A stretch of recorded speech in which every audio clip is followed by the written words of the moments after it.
best daily running shoes of 2025, and these are going to be the top picks from the run testers from Nike, Adidas, Saucony, Hoka, and more. Off rip, I want you guys to comment down below, what is your guys' current best daily shoe? Go ahead and give me that down below in the comment section. Let's go ahead and see what they got in this video. Hey, Tom from the Run Testers, and welcome to our best daily shoe guide. And off rip, I do want to let you guys know what my best daily shoe is currently. My best daily shoe has to be the Nike Air Force 1 Low. That has been a shoe that I have been rocking for a minute, you guys, and now I need a new pair, so I'm definitely going to cop one for the summer. But I definitely recommend, if you guys want a nice everyday shoe that is very stylish, very versatile, and it's a that you can just rock on any occasion, I definitely recommend the Nike Air Force 1. Let's not waste too much time. Let's get straight into this video. Great options that you can pick up if you're looking for shoes for your. But I am looking to get into running, y'all. Real soon. I'm gonna get into running. We're gonna go through 4 different categories. And I'm excited to see what type of options we'll see. I'm sure we'll see a lot of options we've seen in our previous videos. And I believe this one came out maybe 4 months ago, if I'm not wrong. So maybe not some of the newer ones like the Row V5, non-plated, like that. Best plated, best. But we're gonna go ahead and see. And best value. Let's dive in. I wonder if we're gonna have any carbon plated running sneakers, or it's gonna be more like the daily runners.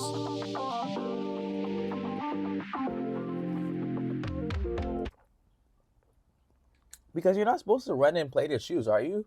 Like, especially for daily, I heard that plated shoes are more for racing. So the best plate-free all y'all runners, let me know. Have picked out in general for this category lightweight, versatile shoes that really can handle a wide range of training. If you're looking for more cushioned, in particular, daily trainers that don't have a plate, we have another category for that that's maybe a bit more focused on comfort. But all the shoes we've picked out here are really versatile shoes, and they are some of my favourite and our favourite running shoes on the market, because these plate-free shoes really do deliver a high level of performance these days. You're getting often the super foams and other technology from the best carbon plate racing shoes or super trainers in a shoe that doesn't have that plate in there, so it's a little bit more flexible, a little bit more comfortable for daily training, while still being really bouncy and fun and lightweight, because you can have big stacks of foam these days while still having very lightweight shoes, so they're comfortable but still fast. And like I say, this category certainly contains some of my personal favourite shoes that I'd have in my own rotation, and our top pick overall is definitely one of the standout shoes. See a couple of known ones. You got the Evo SL. This is the Hoka. I don't want to get this wrong, but I know it's Hoka. My own rotation. We got the Rebel V4s, and I don't know if that's the Novablast 5. And our top pick overall is definitely one of the standout shoes on the market at large. It's the Adidas Adizero Evo SL, which top pick really embodies all these characteristics. Off rip. So, and this is for the category of,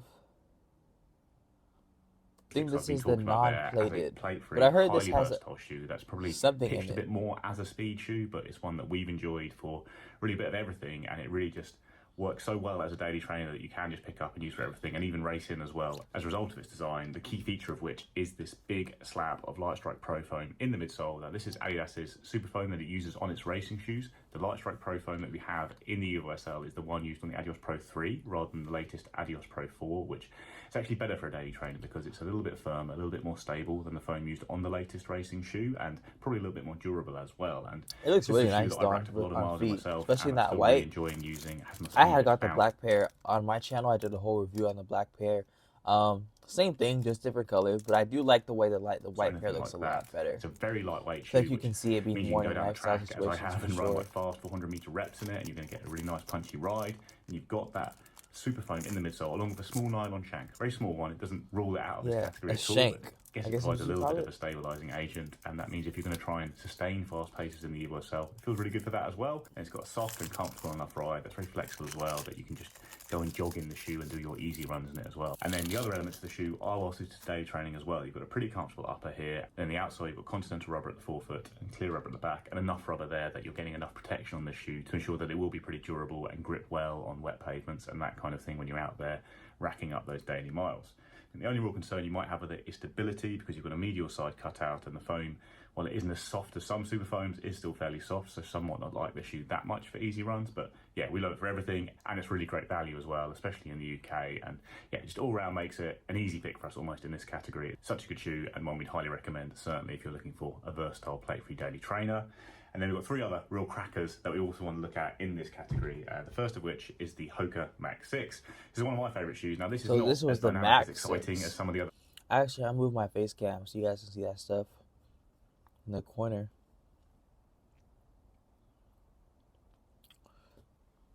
this so y'all can see a little better.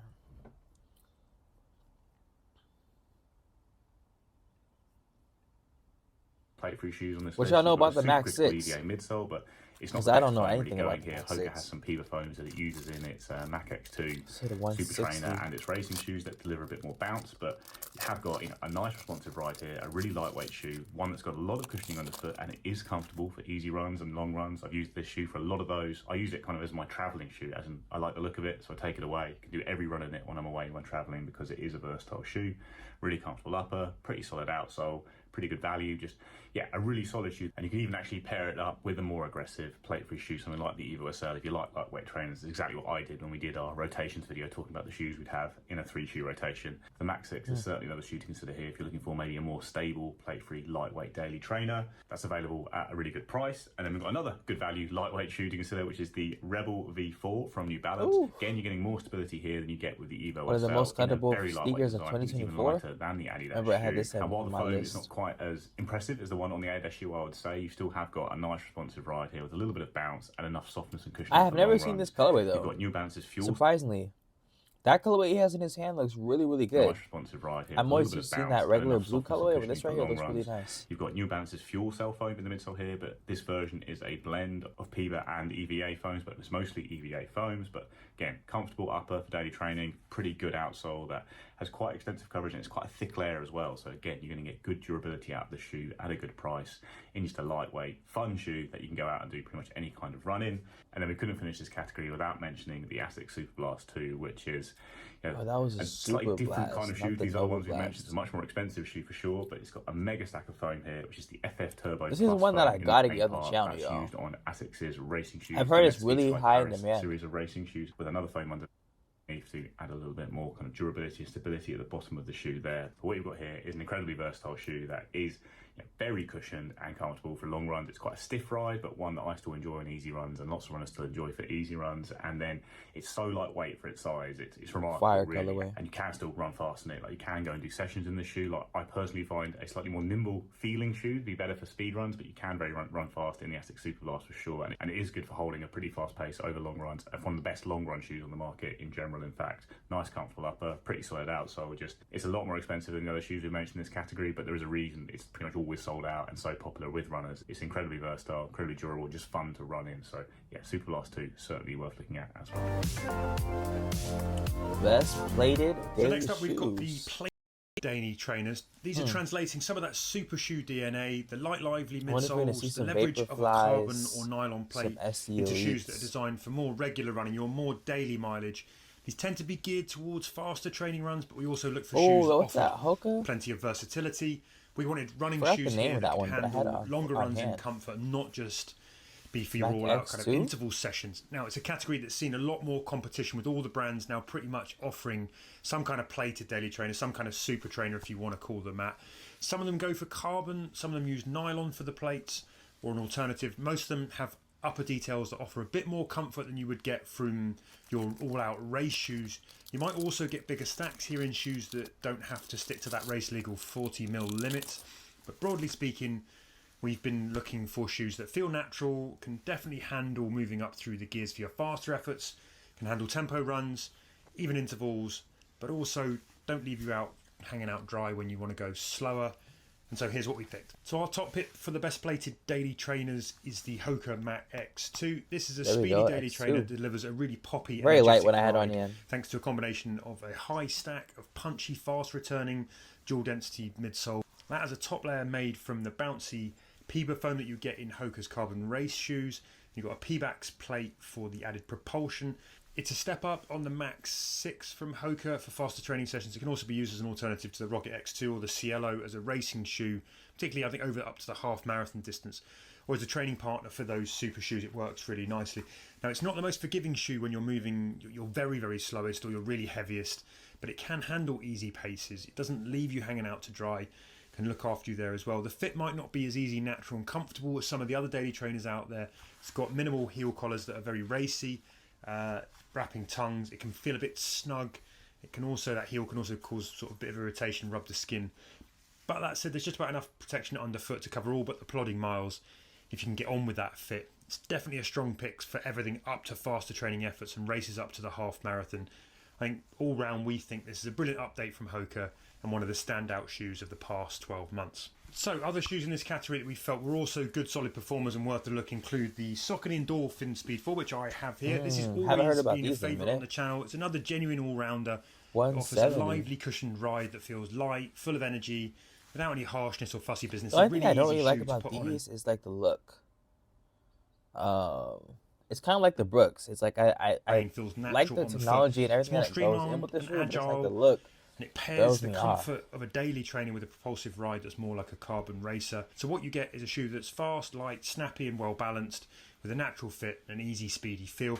It uses a full-length nylon plate with Saucony's Power Run PB foam. The uppers are light and flexible and breathable. There's enough padding in the heel collars that brings kind of longer mileage comfort here as well, a nice soft tongue. It's also available on deals now because we're soon to be expecting, I think, the Speed 5, so that means it represents even better value. Another good shoe that I don't have in my hands here is the Nike Zoom Fly 6. It's another good, versatile, capable plated trainer that delivers a fast and comfortable ride. It works well for a wide variety of training runs and even racing. It's comfortable for easy and long runs, but it's still fast. With so like this nice shoe looking sneakers can handle the majority of your training runs. It can even stand in, I would say, for a super shoe on race day if you really need it to. Now, the dual density midsole uses a top layer of Zoom X foam that balances protection and responsiveness. There's a full-length carbon plate to add spring and snap. But there's more flex in that plate than you'll get in Nike's out-and-out races, so it's better suited to your kind of regular daily mileage. It's not quite as harsh. Finally, then, we've also got the Mizuno Neo Vista, a plated daily trainer that's fun, bouncy. It's pretty much ready for anything. Offers lightweight cushioning. You've got a bounding, energetic ride with that shoe. It's also really highly versatile, so it's got the range to cover everything from easy and long up to faster and shorter training runs. What you get here is 2 layers of Mizuno's Energy Next foam. It's squishy and soft, perhaps more than the other shoes we've said here, but it returns really quickly. There's a nylon plate sandwich in between all of that to bring a bit of propulsion. It's rockered, though it's not as aggressively rockered as some of Mizuno's race shoes. The other thing I think is worth noting about this shoe, though, is that there's a booty-style one-piece knitted upper, comes with an integrated tongue, and that might not be to everyone's cup of tea, but another great all-rounder. If you've got pink salt, apple cider vinegar, and baking soda in your kitchen and you're not using this recipe yet. Now, when we talk about a cushioned daily trainer shoe, what exactly do we mean by that? Now, for us, that is a shoe that very much prioritises comfort over everything else. Now, that might mean now, when we talk about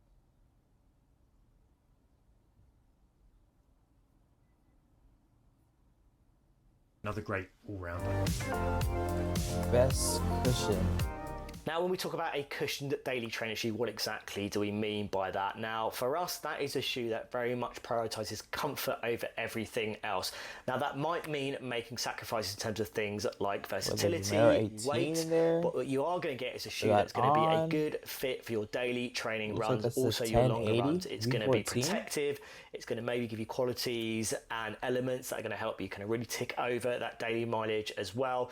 And it's going to be a shoe that's going to give you a good level of durability as well, particularly if this is going to be a shoe that you're going to use for all of your runs. So our top cushioned daily trainer pick is this, the Nike Vomero 18, which did launch in 2025. Now, what do we like about the Vomero 18? I think the first thing would be the price. It's very reasonably priced, particularly compared to other kind of premium cushioned daily trainer shoes. It does deliver on that comfort front. You've got a very padded, kind of accommodating kind of upper and fit here, which I think will make it work for kind of narrow and wide feet. I think in terms of the performance, in terms of the ride, it's very stable, it's very smooth. There's a nice rocker in there. You've got 2 kind of midsole foams in there. You've got Nike Zoom X and Nike React X, and what that does as a combination, it gives you some bounce and liveliness, but also gives you some stability and control here as well on the Vomero 18. Now, while it is a shoe that kind of veers into kind of that max stack kind of cushion territory, it does handle that weight very well. And it does allow you to tick over kind of easy paces up to moderate paces as well. And you've got a very good outsole here as well. A good level of rubber does mean it's something that's going to allow you to run a little bit off-road as well. And it's good, it's safe in the knowledge that you're going to get a good level of durability and control and grip in this shoe. So our top pick is the Nike Vomero 18. So other shoes worth mentioning in this category include the Cloudsurfer 2. Now, we were big fans of the original Cloudsurfer, and And with the Surfer. new version, it's definitely a case of really refining things to make this shoe still a very premium cushioned daily trainer shoe that is going to be a bit better equipped to run longer in. Now, from a comfort point of view, you've got this kind of soft mesh, kind of well padded upper that sits very nicely around your feet. Below that, you have On's Cloud Tech phase cushioning technology, which is a bit of a departure from the first version, and also kind of On's previous Cloud kind of based kind of midsoles. And what that does is give you something that's very resilient, particularly over those longer runs. You've got a nice rocker in there as well to help you tick through that mileage as well. And as a package, it just feels like a good looking, as I said, premium trainer shoe that definitely feels nicer, more comfortable, and a bit more kind of better equipped to be a longer run shoe that can work at easy and up to moderate paces as well. Another shoe worth looking at here is the Asics Novablast 5. Now, we know the Novablast line is very popular, and the Novablast 5 is definitely well worth looking at. Again, very reasonably priced like previous Novablast shoes, very similar price to things like the Vomero 18. From a comfort point of view, you've got a very lightweight shoe, particularly compared to other daily trainer shoes we've mentioned here. You've got a very comfortable, breathable, engineered jacquard mesh upper to wrap around your foot. You've got below that an FF Blast kind of max midsole, which is new for the Novablast range. We've seen it in other Asics shoes. That creates a softer feel under your foot, and we found that makes it a shoe better suited for long runs particularly. It's quite a kind of wide, stable shoe as well. So if you're looking for something very broad and very controlled, that's what you get here from this shoe. And it's very smooth running as well. So it makes it a shoe very easy to kind of tick through your running time in. And you've got a good outsole kind of grip there and durability as well. That you know it's going to be a shoe that can cover a lot of your running time. And last up is the New Balance 1080 V14. Now, again, a bit like the Novablast, the 1080 line is a very popular daily trainer shoe. It's gone through some changes. We think the changes here on the latest version do make it a better, more versatile daily trainer shoe than previous versions. Now, it has jumped up a little bit of weight on the 1080 V13, but in exchange for that, you're getting a kind of midsole foam that is a little bit more resilient. Again, you're getting sidewalls that create a bit more of a stable feel in this shoe, and what that is going to do for you is create something that's going to feel a bit more controlled and feel a little bit more supportive on those longer runs where maybe there's a bit more of an unstable feel with the previous shoe. You've got a good outsole there as well. Maybe hasn't got the same level of kind of rubber and coverage as some of the shoes that we've mentioned, but in terms of being a shoe that can handle a lot of your running time on roads and pavements, absolutely the 1080 V14 can do that. And again, like some of the other shoes we mentioned, it's a very accommodating fit, and it does or is offered in other width fit options as well. So that is the New Balance 1080 V14. Best value. The best value daily shoe category is one of the biggest growing areas of running shoes at the moment. Many brands have fantastic options in this category, where a lot of the technologies that are coming from the more premium options that they've got, or performance options, are being moved down into the more cost-effective selection of shoes that brands have, which is great for runners because it means that you can pick up some really high quality, versatile running shoes considerably cheaper than some of the more premium options out there. In this category, we're looking at all-round features, but mainly what you get for your money. So we're looking at around that 140 and below price point, but many of the shoes have been out for a while, so you can get them considerably cheaper. So our top pick for best value daily trainer, and if you're a fan of the channel, you're probably not going to be that surprised by this, is the Puma Velocity Nitro 3. Now this shoe crops up a lot in our videos and a lot of our guides where we're talking about great value shoes, because it is a fantastically priced shoe that just offers everything that you would need. It's great for beginners who want to maybe get a shoe and don't want to spend loads and loads of money on it. It's great for people who have been running for a long time and they want a workhorse shoe that can do a lot. It really ticks a lot of boxes for everyone at a fantastic price. The other thing about this shoe as well is that it's been out for a while and you can get it pretty cheap now. I've seen it online for around £70, and for that price it really is a steal. We often compare the shoe with way more premium shoes that are available that cost a lot more than this, so it's a really great shoe to have. And there's a lot of reasons for that. One of those reasons is the midsole. It is very balanced. It offers a lot of versatility because it's not too soft, but it's also got a little bit of pickup in it as well. So it is quite a versatile shoe that you can use for lots of different types of training, but it's still very comfortable for the easy runs as well. The Seems like you outsole got is a good probably grip one of the too. biggest selling points of most of Puma shoes, because it uses this Puma grip outsole, which is really, really grippy. It's really, really thick, very durable, and you can use it not just on road, but on public footpaths, gravel, things like that. It can handle all of that. So it's a fantastic all-round shoe, which is just great value if you don't want to buy a trail shoe as well, and you're doing lighter trails. Great option for that as well. It's also a very comfortable all-round shoe. So the Puma Velocity Nitro 3 is by far our top pick for value if you want a shoe that can tick a lot of boxes and you don't want to spend loads of money. Other options in this list include the Asics Novablast 5. Now the Asics Novablast range has developed quite a bit over the various versions that it's had. Some have been better than others, but the Novablast 5 is probably the most all-round best option out of all of them. It has a really cool midsole. It's slightly soft, so it's very nice for easy runs, but it still has a little bit of pop in it and a little bit of energy return, so it's a very good shoe if you're using it for other types of training as well. Definitely a good shoe if you're looking for one shoe and you're doing a lot of general running, but maybe you want to move up to some races at some point and you want a shoe that can do that. It really does tick a lot of boxes. But really, why are we buffering? Ain't no way. Its main benefit is comfort and a little bit of versatility if you're picking up the pace as well.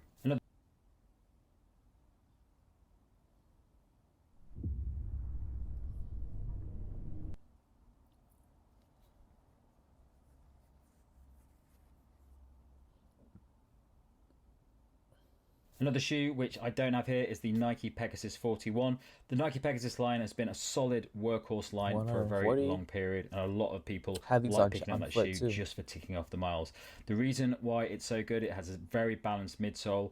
It is quite versatile if you're looking at doing general training all the way up to slightly faster efforts. I wouldn't say it's a race shoe or anything like that, but it's a very solid all-round shoe. It's also very durable, which means you can get a lot of miles out of it for the price, and a lot of people think it looks really nice as well. Much like the Pegasus 41, the Saucony Ride 18 has a really nice balanced midsole. It has a good level of stability in it, but also has a nice comfortable ride, which is very, very nice if you're training easy runs, but also if you want to pick up the pace. I've been using this shoe quite a lot for longer sessions during my marathon training for Manchester, and I found it to be a really comfortable all-round.